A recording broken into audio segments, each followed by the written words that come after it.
Watu wa Mungu, ninawakaribisha tena kwenye kipindi kizuri cha Inuka Ukaishi Tena, na naomba nikuletee mistari miwili tu kwenye kitabu cha Samueli wa kwanza. Mistari miwili kwenye kitabu cha Samueli wa kwanza. Samueli wa kwanza na ule mlango wa kwanza. Samueli wa kwanza na ule mlango wa kwanza. Samueli wa kwanza na ule mlango wa kwanza, ule mstari wa 6. Samueli wa kwanza mlango wa kwanza, nitakusomea mstari wa 6 na ule mstari wa 7. Ule mstari wa 6 na wa 7, mahali hapo Biblia inasema hivi: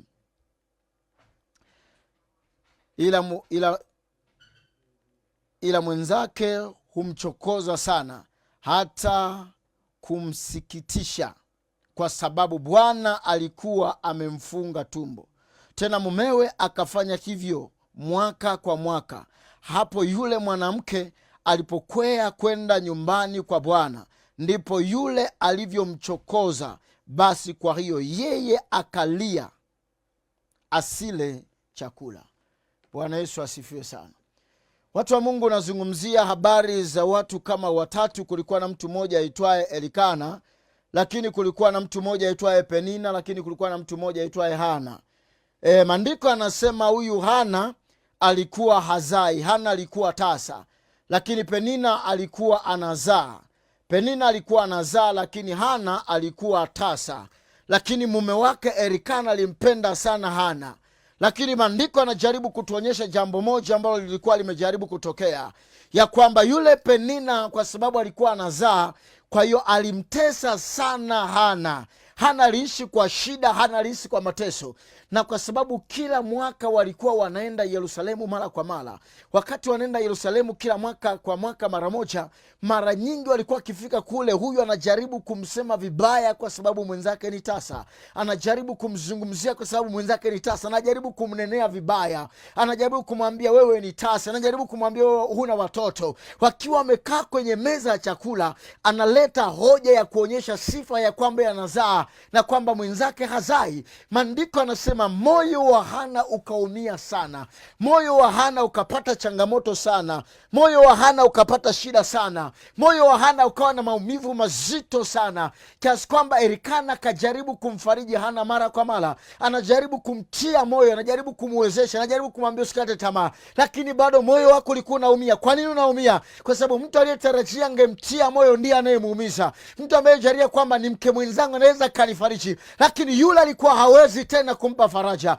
yule alikuwa hawezi tena kumtia moyo, yule alikuwa hawezi tena kumfariji kwenye yale maisha. Kwa aliishi kwa huzuni na kwa shida sana. Lakini wakati anaishi kwenye hiyo hali, wakati anaishi kwenye hayo mateso, wakati anaishi kwenye hayo maumivu, kwa wakati anaishi kwenye huo msiba na maombolezo na kilio kikubwa, maandiko anasema ya kwamba yale maumivu, yale maneno ya Penina hayakumfanya Hana ayajibu. Yale maneno ya Penina hayakumfanya Hana kate tamaa. Yale maneno ya Penina hayakumfanya Hana rudi nyuma. Yale maneno ya Penina hayakumfanya Hana kate tamaa na kurejea nyuma. Lakini nachoona kitu cha ajabu, pamoja na kwamba waliketi kwenye meza moja wakila, pamoja na kwamba waliketi kwenye meza moja wakistarehe, lakini hakuweza kuthubutu kumrejeshea majibu. Alichobaki ni kuomboleza mbele za Bwana. Alichobaki ni kulia machozi ndani yake, na kutoka pale mahali na kwenda kwa madhabahu akamlilia Bwana, akamlingana Bwana kama Yabesi, ya kwamba Mungu angalia mahali nimekwama, Mungu angalia mateso ya mke mwenzangu, Mungu angalia maumivu ya mke mwenzangu. Nisikilize mtu wa Mungu, kuna majira alikuwa anayapitia ambayo inawezekana leo anayapitia. Kuna majira alikuwa akiyapitia, hana mtu wa kumsaidia, hana anapita kwenye changamoto ngumu. Elikana na mfariji, lakini hana uwezo wa kutatua shida yake. Elikana na mfariji, lakini hawezi kumpa majibu. Elikana na mfariji, lakini hawezi kumwambia inuka. Elikana na mfariji, hawezi kufanya jambo lolote. Lakini liko neno la Bwana.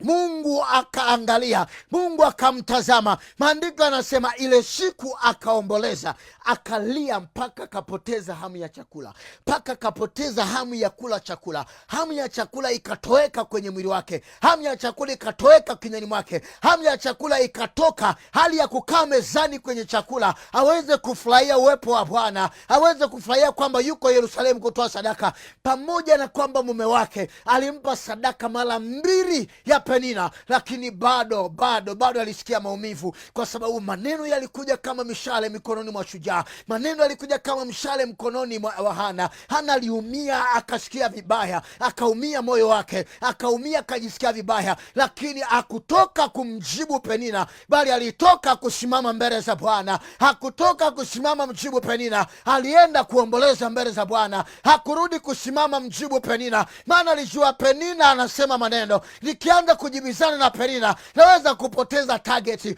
Wacha niende mbele za Bwana, wacha nimlilie Bwana, wacha nirudi mbele za Bwana. Kwa hiyo jambo alilofanya Hana, hakwenda kwa Penina kujibu mashambulizi ya hoja za Penina. Hakwenda kwa Penina kujibu hoja anazopelekewa na Penina. Hakusimama asimame kama mwanamke, afunge nguo tumboni, aseme leo utajua mimi ni nani.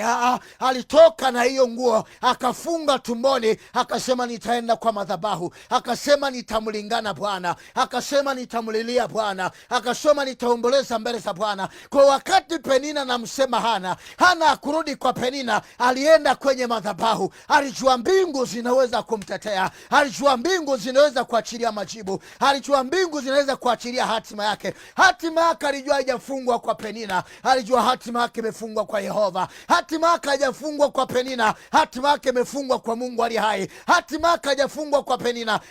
Usiangalie maneno ya Penina, hakusikiliza hata neno moja la Penina. Huoni Hana kimjibu Penina? Anamjibu Penina wakati saa ya Bwana amejibu. Nisikilize, majibu ya Bwana yanaweza kuwa majibu ya Penina. Acha kuleta majibu kwa kinywa chako. Majibu ya Bwana yanaweza kuwa ndio majibu ya kumjibu Penina. Watu wengi wanatamani kujibu. Ninaongea na mtu mmoja hapa ambaye umevunjika moyo kwa ajili ya huduma, umevunjika moyo kwa ajili ya wito ulioitiwa, umevunjika moyo kwa ajili ya kipawa ulichoitiwa. Kuna majira ambayo watu wamekusema vibaya, kuna majira ambayo watu wamekunenea vibaya, kuna majira ambayo hata unaowaongoza wamekunenea vibaya, kuna majira ambayo hata hao unaowaongoza wametamka mabaya juu yako. Lakini nataka nikwambie mtu wa Mungu, lakini nataka niongee na wewe mtu wa Mungu, usiogope. Yuko Mungu aliye hai, yuko Yehova aliye hai. Wakati wanakusema vibaya, usianze kuwajibu wao. Unapoteza target ya kile Mungu amekuitia, unapoteza vision ya wito wako. Acha kupambana na watu wanaokusema vibaya. Hao wameletwa kwa ajili ya kufikia hatima, hao wapo kwa ajili ya kukusukuma ufike kwenye hatima, hao wapo kwa ajili ya kukufikisha kwenye kusudi la Bwana. Wakati wanakusema vibaya, wewe nenda kwenye madhabahu ya Bwana, nenda kwenye madhabahu ya wito wako, nenda mahali Mungu amekuketisha, nenda pigania kusudi lako. Usipiganie kujibu wanaosema. Nisikilize. Wakati unapambana kujibu maswali yao, unaongeza hoja kwenye vinywa vyao. Wakati unapambana kujibu wanavyosema, unawapa usemi wa kuwasema kesho. Wewe nyamaza kwa ajili ya Bwana. Pigania kusudi Mungu alilokuita. Hata wakisema ufai, pigania kusudi la Mungu alilokuita. Yeye aliyekuita ameona unafaa, yeye aliyekuita ameona unatosha, yeye aliyekuita anaona hiyo nafasi unajaa. Haijalishi wao hawakutaki, acha kama mbingu zinakutosha, endelea kumtumikia Bwana. Haijalishi mama amekukataa, haijalishi tunaowaongoza amekukataa. Wewe ni mchungaji, hata waumini hawakuelewi. Usikate tamaa. Hao ni Penina. Songa mbele, endelea kuomba. Ipo siku watakuelewa, ipo siku watajua umeitwa na Bwana, ipo siku watajua Mungu aliyekuita yuko hai, ipo siku watajua wewe hujaitwa na watu, umeitwa na Mungu aliye hai. Penina alipokuwa akimsema Hana hakumjibu hata mara moja. Hana alienda kwenye madhabahu ya Mungu. Madhabahu ya Mungu itawajibu wao. Acha wewe kuwajibu, achia madhabahu ya Mungu wajibu wao. Acha wewe kusema, achia madhabahu ya Mungu iseme. Acha wewe kupiga kelele, achia madhabahu ya Bwana ipige kelele kwa ajili yako. Mtu wa Mungu, Bwana Yesu asifiwe sana. Nisikilize unayenisikiliza kwa redio, nisikilize unayenisikiliza kwa mtandao. Acha kugombana na watu. Watu wengi walipoambiwa ya kwamba hujui, watu wengi walipotukana kwa ajili ya vipawa, watu wengi walipotukana kwa ajili ya huduma, wengi waliinuka ili wajibu. Nasema nyamaza, usijibu. Nyamaza. Na Kristo alikuwa ni nyamaza. Nasema nyamaza, acha mbingu zijibu kwa ajili yako. Utakapoenda kwenye madhabahu, Hana akamlingana Bwana kama Yabesi, na Bwana akasikia maombi ya Hana. Nasema Bwana atasikia maombi yako leo. Nenda mlingane Bwana kama Yabesi. Usirejee nyuma kwa sababu ya maneno yao. Usiache huduma kwa sababu ya maneno yao. Usiache wito kwa sababu ya maneno yao. Acha waseme mchana usiku wakalala. Wewe nenda kwenye madhabahu kamlilie Bwana. Mwambie Bwana, umeyaona maneno ya Penina. Mwambie Bwana, sikia maneno ya Penina. Niko hapa kwa ajili ya madhabahu yako. Mwambie, wewe ndio uliyeniita Bwana, wala Penina hakuniita kwenye hii ndoa. Wewe ndio uliyeniita Bwana, wala Penina hakuniita kwenye huduma. Wewe ndio uliyeniita Bwana, wala Penina hakuniita kwenye hii kazi. Acha kupigania watu, pigania kusudi la Mungu liloko ndani yako. Watu wengi wamepoteza kusudi la Bwana kwa sababu wao wameacha kufocus na maono, wamefocus kuachilia majibu, wamefocus kujibizana watu, wamejikuta wamepoteza direction ya kusudi ambalo Mungu aliwaitia, wamepoteza mwelekeo wa kusudi Mungu aliyowaitia. Simama kwenye kusudi la Bwana. Haijalishi wewe ni mtume, haijalishi ni nabii, haijalishi ni mwalimu, haijalishi ni askofu, haijalishi ni mchungaji. Maneno yasikutoe kwenye maono, maneno yasikutoe kwenye vision, maneno yasikutoe kwenye kusudi la Bwana. Wakati maneno yanakuja, hayo maneno ni yanakupeleka kwenye hatima. Wakati maneno yanakusukuma, nenda mbele za Bwana aliye hai. Wakati maneno yanakuwa makali sana juu ya Penina wakati anamsema Hana na maneno yanamkabili Hana, ndio saa hiyo wokovu umekaribia kwa Hana. Ndio saa hiyo muujiza umekaribia kwa Hana. Ndio saa hiyo mbingu zinasikiliza Hana ombe. Inawezekana wanakusukuma ili ombe. Usiwakasirikia hao, wapo kwa ajili ya kukusukuma ufike. Usiumie kwa ajili ya hao, wapo kwa ajili ya kukuongoza, wapo kwa ajili ya kukusaidia kulifikia kusudi lako vizuri. Acha kugombana nao, mwambie Bwana asante kwa ajili yao, maana hao wamekuwa mbolea katikati ya mmea uliopola. Endelea mbele kwa jina la Yesu, endelea mbele kwa jina la Yesu, endelea mbele kwa jina la Yesu. Wakiinuka asubuhi, endelea mbele. Wakiinuka jioni, endelea mbele. Wakizuia njia, endelea mbele. Wakikukaribia, endelea mbele. Nisikilize, kuna wakati maadui kadiri wanavyozidi kukukaribia ndivyo wanavyozidi kuhatarisha maisha yao. Kadiri wanavyofikiri wamekukaribia ndivyo maisha yao yanavyokuwa hatarini kadiri zaidi. Kwa nini nakwambia neno hili? Ni kwamba kadiri wale wa Misri walipokuwa na lile jeshi, wanakabiri jeshi la Musa, wanakabiri wana wa Israeli, wakati kuwakaribia hawakujua kwamba ndio saa ya kupoteza maisha yao. Wakati hao maadui zako wanakukaribia, mtu wa Mungu, ndio sawa wanahatarisha maisha yao. Wakati wanakukaribia wewe, hawakukaribii wewe, wanakaribia aliyekuongoza, wanakaribia ambaye amekuita, wanakaribia ambaye amesimama na wewe, wanajua na kukaribia wewe. Kadiri wanavyosogea kwako ndivyo wanavyohatarisha maisha yao. Acha waendelee kukukaribia wewe, endelea mbele. Musa, endelea mbele, endelea mbele mtumishi wa Bwana, endelea mbele kuhani, endelea mbele mtume, endelea mbele nabii. Wakati wanakukaribia ni saa yao ya kuangamia imekaribia. Wakati wanasema tumkamate, yuko jirani, hawajui ya kwamba katikati yao kuna mkono wa Bwana. Katikati yako na katikati yao uko mkono wa Mungu aliye hai, ambao utasimama kwa ajili yako, ambao utakuokoa kwenye hilo eneo, ambao utakuokoa kwenye hayo mazingira, ambao utakuokoa kwenye huo moto. Mimi nasema endelea kuomba, endelea kuomba. Leo watu wameacha kusudi la Bwana. Wachungaji wamechoka kwa ajili ya kusemwa, watumishi wamechoka kwa ajili ya kusemwa, waumini nao wamerudi nyuma kwa ajili ya kusemwa. Hajakuita mtu, amekuita Bwana. Hajakuokoa mtu, amekuokoa Bwana. Hajakupa kipawa mtu, amekupa Bwana. Nasema endelea mbele kwa jina la Yesu aliye hai. Hana kaendelea mbele, Hana kaendelea mbele. Nisikilize niseme, majibu ya Hana ndio alikuwa ni majibu ya Penina. Penina kujibiwa kwa maneno, Penina kujibiwa kwa ushahidi, alijibiwa kwa matokeo ya maombi ya Hana. Acha maombi yako yataleta majibu. Maombi yako yataleta majibu juu ya watu. Maombi yako yataleta majibu juu anaokusema. Maombi yako yataleta majibu juu anaotutukana. Nyamaza kimya, achia maombi ya jibu. Achia mbingu iachilie majibu kwa ajili yako. Achia mbingu iachilie majibu kwa ajili yako. Nyamaza kimya, wewe nenda kwa madhabahu ya Bwana. Mwambie Mungu, nimesikia matukano. Mwambie Mungu, ninaona mabezo. Mwambie Mungu, moyo wangu na inama. Mungu ukinyamaza naona taninua. Nisikilize, Israeli nasubiri wewe. Israeli, na kuna watu wanakusubiri uombe. Kuna watu wanakusubiri uombe. Usianze kupambana, utapoteza maono, utapoteza kusudi. Kama Hana angeanza kujibizana na Penina, kumbuka Israeli walikuwa namsubiri Samueli. Israeli, kumbuka, wana wa Eli wameharibu maisha yao, na Biblia inasema Eli mwenyewe ameshakuwa mzee. Kwa hiyo mbingu zilikuwa zinasubiri, zinamtafuta kuhani, mbingu zinamtafuta nabii. Usiogope mtu wa Mungu, ni kwa sababu ya muujiza unakuja juu yako, ni kwa sababu ya baraka zinakuja juu yako. Na hao maadui zako wameona baraka yako ya kesho, wanatafuta namna ya kukutoa kwenye njia, wanatafuta namna ya kukutoa kwenye nafasi. Endelea kuomba, kwa sababu kadiri wanavyopambana na wewe, wanajua hatima yako imekaribia, wanajua kuinuliwa kwako kumekaribia. Hata wakisema hujui kuhubiri, endelea kuhubiri na kuhubiri. Hata wakisema hujui kuomba, endelea kuomba na kuomba. Hata wakisema hujui chochote, wewe endelea, kwa ajili ya Bwana aliye hai. Rima shandarabakuri ya masaka raba sakanda rabakuri ya masaka. Wewe uliyekata tamaa kwa ajili ya watu, hawajakuita watu, mbingu zimekuita. Hawajakuita watu, Bwana amekuita. Hawajakuita watu, kusudi la Bwana limekuita. Hana anaendelea kuomba, maana Israeli inatafuta, inawaza nani atakaa kwenye nafasi. Penina na kazana, huyo Penina wako anakupeleka kwenye hatima. Achana na kumchukia Penina.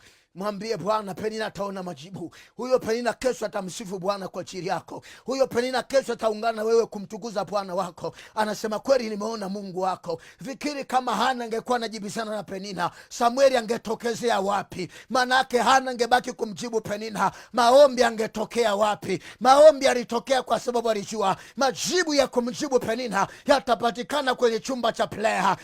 Endelea kuomba. Majibu ya kumjibu Penina yatapatikana kwenye player. Huna haja kumjibu Penina, huna haja kutafuta wakusaidie kujibu, huna haja kutafuta magenge ya kusaidia kusema, huna haja kutafuta ushahidi alisema wapi. Acha mbingu ikutetee, acha mbingu achilie majibu. Saa ametokea Samueli, majibu Penina amepata. Ninasema Samueli wako anakuja, nasema hatima yako inakuja, nasema kuinuliwa kwako kunakuja, nasema viwango vya kiroho vyako vinakuja, nasema vipawa na karama vinatokea juu ya maisha yako uliokata tamaa. Inuka ukaishi tena kwa jina la Yesu. Inuka ukahubiri tena, inuka ukatabiri tena, inuka ukaombe tena. Wewe uliyevunjika moyo na kulala chini, wewe uliyevunjika moyo na kulala. Mungu akamuuliza Musa, mbona mnanililia? Kuna shida gani? Inua fimbo yako, piga maji, kuna njia.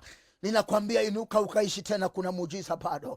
Inuka ukaishi tena. Elia akawaambiwa, Elia inuka kula, maana safari yako bado. Nasema mtu wa Mungu, hautakufa, unaenda kuishi. Nasema hautakufa, kuna mkono wa Bwana kwa ajili yako. Amepoteza tumaini maana hana mtoto. Nasema kuna muujiza utatokea kwako. Usikate tamaa kwa ajili ya maneno yao. Inawezekana mama na wewe hauna mtoto, kwa maneno yao nafsi yako imepigwa, kwa maneno yako roho yako imepigwa. Inawezekana umelala kitandani, wamesema utakufa. Ninatabiri kwa neno la Bwana utaishi. Inawezekana wamesema wewe umeshindwa, nasema hujashindwa, wewe umeshindwa, lakini mbingu hazijashindwa kwa ajili yako. Wametafuta dawa imeshindikana, lakini mbingu zipo kukutetea kwa ajili yako. Watu wamekukatia tamaa, nasema mbingu hazijakukatia tamaa. Biblia inaniambia ya kwamba Martha alikuwa amekata tamaa, Mariamu amekata tamaa, lakini Yesu anasema liondoeni jiwe. Nasema kuna watu wamekukatia tamaa, lakini Jehova hajakukatia tamaa. Kuna watu wamekuchoka, lakini Yesu hajakuchoka.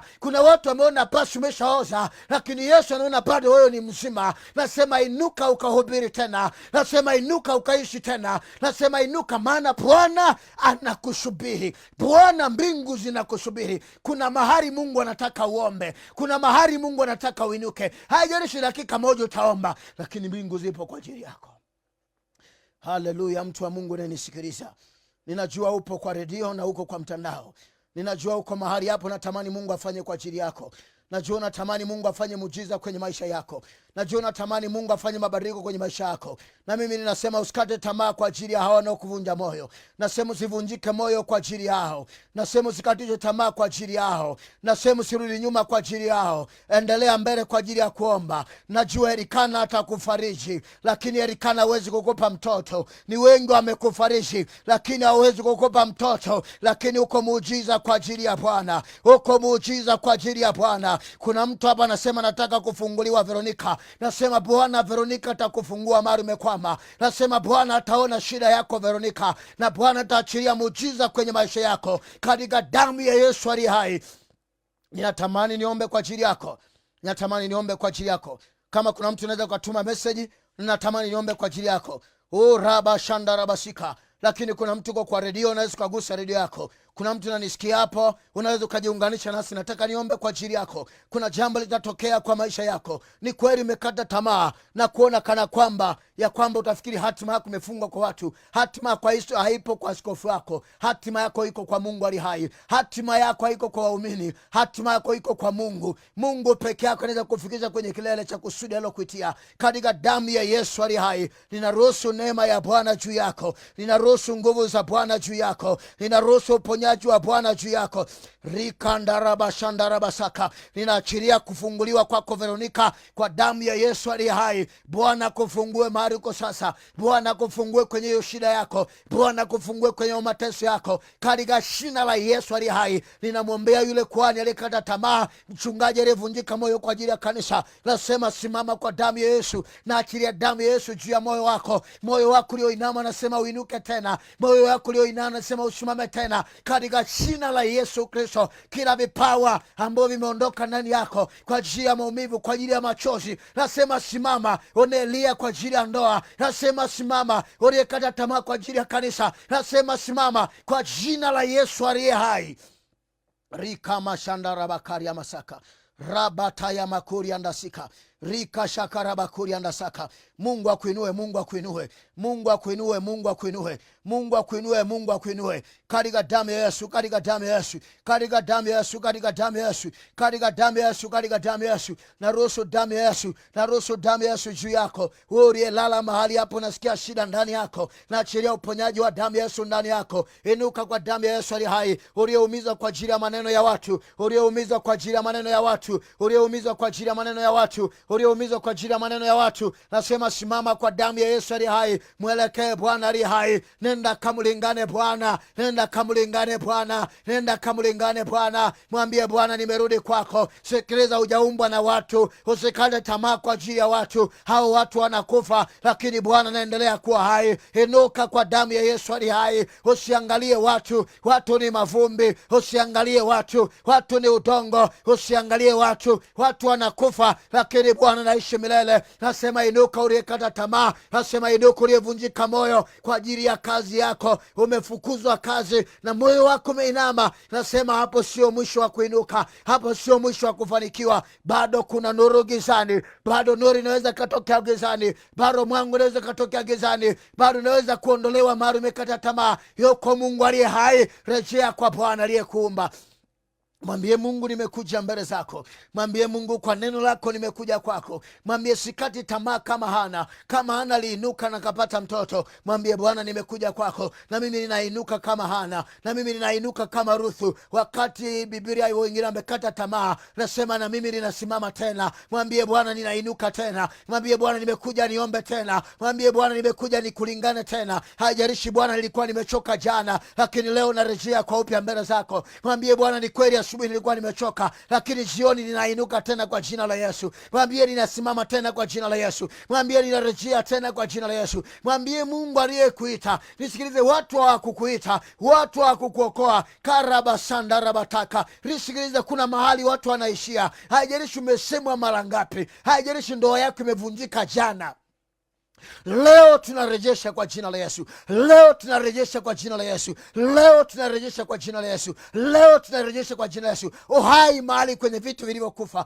Uhai kwenye vitu vilivyokufa. Uhai kwenye vitu vilivyokufa. Uhai kwenye vitu vilivyokufa. In Jesus name. Ndio Bwana. Ndio Bwana. Raba shanda rabasika. Lakini kuna mtu anasema sijaokoka. Wewe ambao hujaokoka, naomba nifuatishe maneno haya. Sema, Bwana Yesu, nimekuja mbele zako. Ninaomba unihurumie. Ninaomba unioshe kwa damu yako. Bwana Yesu, ninaomba ufute dhambi yangu. Naomba ufute uovu wangu. Naomba ufute makosa yangu niliyofanya kwa kujua hata kutokujua. Wewe Bwana Yesu ni mwenye rehema.